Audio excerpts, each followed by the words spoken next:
Welcome to No Longer Conformed. We're studying the book of Revelation. In this session, we'll be looking at Revelation chapter 17, verses 8 to 18, the destruction of the harlot. We talked about this a lot last time, but if you identify the symbols of chapter 17 and verse 7, the picture, it suddenly comes into focus. That verse, Revelation 17:7, but the angel said to me, "Why do you marvel? I will tell you the mystery of the woman and of the beast that carries her, which has the 7 heads and the 10 horns." First of all, there is the beast. Look at verse 8 of Revelation 17. The beast that you saw was and is not, and will ascend out of the bottomless pit and go to perdition. And those who dwell on the earth will marvel, whose names are not written in the book of life from the foundation of the world, when they see the beast that was and is not and yet is. It says will ascend out of the bottomless pit. Go back to chapter 11 and verse 7, where it says, when they finish their testimony, talking about the 2 witnesses, the beast that ascends out of the bottomless pit will make war against them and overcome them and kill them. Verses 1 through 7 of this chapter are before his rise to power. Look at chapter 13 in verse 3, verse 12, verse 14. Verse 3, and I saw one of his heads as if it had been mortally wounded, and his deadly wound was healed. And all the world marveled and followed the beast. Then verse 12, and he exercises all the authority of the first beast in his presence, and causes the earth and those who dwell in it to worship the first beast, whose deadly wound was healed. In verse 14, and he deceived those who dwell on the earth by those signs which he was granted to do in the sight of the beast, telling those who dwell on the earth to make an image to the beast, who was wounded by the sword and lived. Second, there's 7 heads. Look at verses 9 to 11. Here is the mind that has wisdom. The 7 heads are 7 mountains on which the woman sits. There are also 7 kings. 5 have fallen, 1 is, and the other has not yet come. And when he comes, he must continue a short time. The beast that was and is not is himself also the 8th, and is of the 7, and is going to perdition. Well, the 7 heads are 7 mountains on which the harlot sits. Latin poets often wrote of the 7 hills of Rome.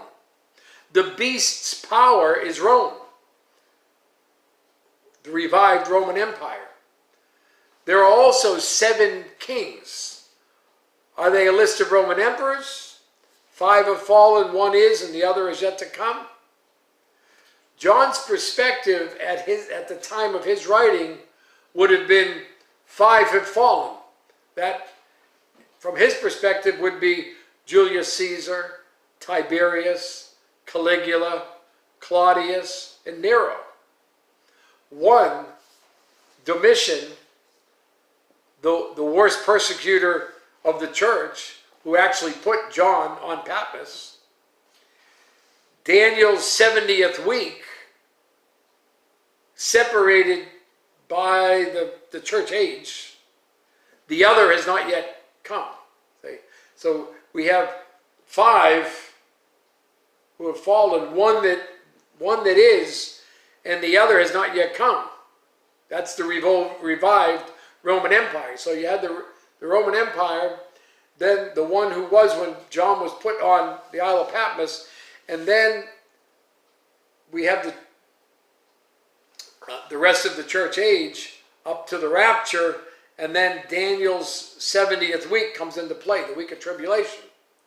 And that's all separated, remember, by the church age, from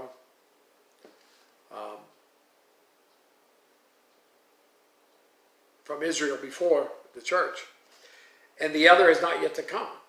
And then the eighth, the beast, the Antichrist, he'll rule by that revived Roman Empire.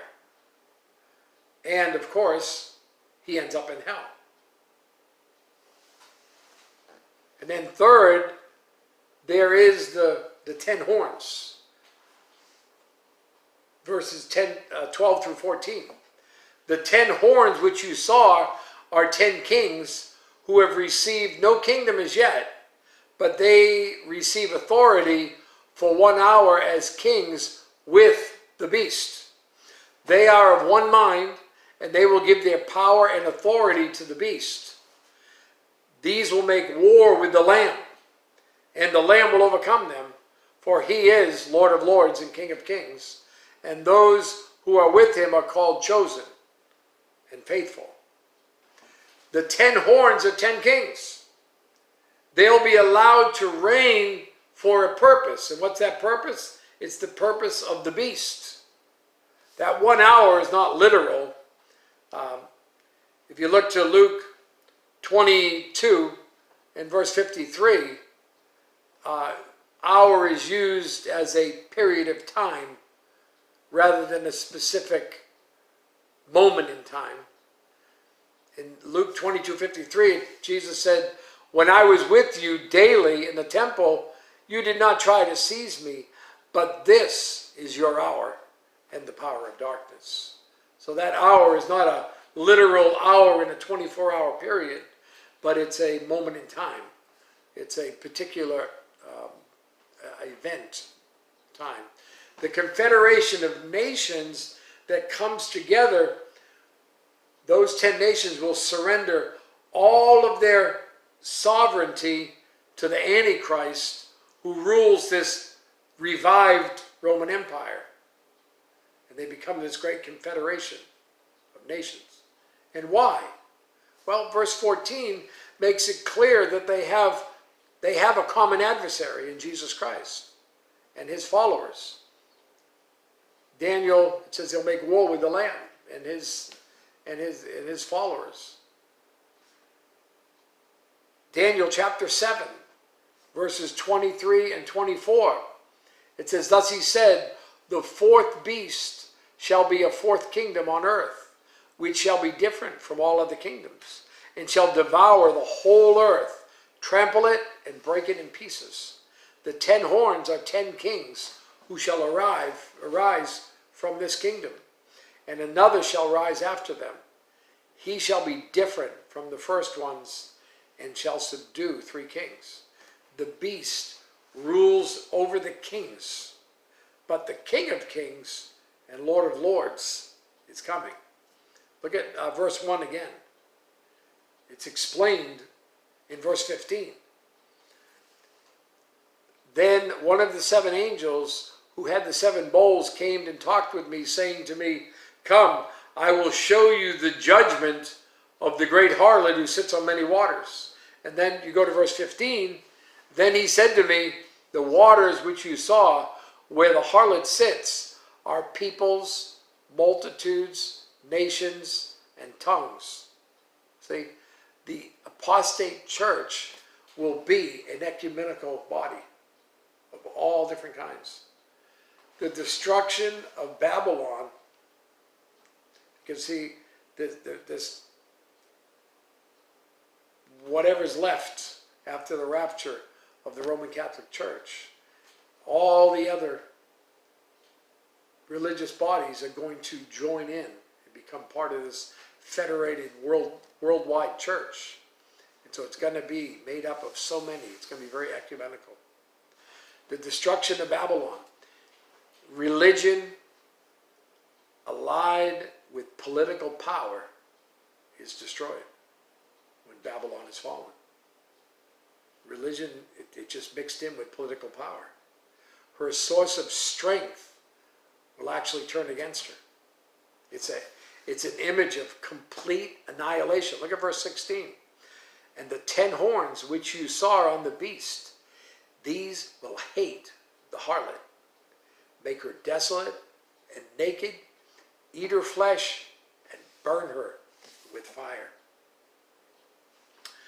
And verse 17 is a testimony of God's purposes in man's activities. It says, for God has put it into their hearts to fulfill his purpose, to be of one mind, and to give their kingdom to the beast until the words of God are fulfilled. Again, if you combine verse 15 and verse 9, and the harlot, if you combine those, the harlot is revealed as apostate religion operating through the Roman Catholic Church.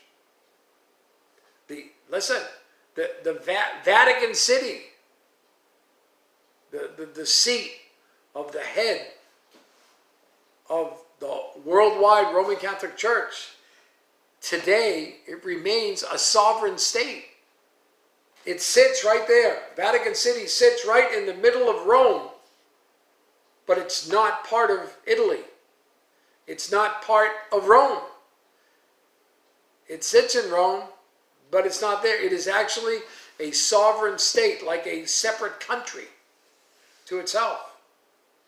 Look at verse 15 and verse 9. Then he said to me, the waters which you saw where the harlot sits, listen, the worldwide scope of it, are peoples, multitudes, nations, and tongues. And then verse 9, here is the mind which has wisdom. The 7 heads are 7 mountains on which the woman sits. So just kind of review that for just a moment. Religion will thrive during the first 3.5 years of the tribulation, centered in Rome, with many groups aligned together. No challenge for power. At the midpoint of the tribulation, the beast, Antichrist, uses the 10-nation confederacy, which he takes over, to destroy the church and to set up worship of himself, just as he does with the temple. Evil, listen, don't miss this. Evil uses other evil for selfish purposes until it's no longer needed. The Antichrist used this worldwide religious structure and federation until he didn't need it anymore. And then he destroyed it. He used that 10-nation confederacy, and then he set up worship of himself. Verse 18. And the woman whom you saw, listen, is that great city which reigns over the kings of the earth.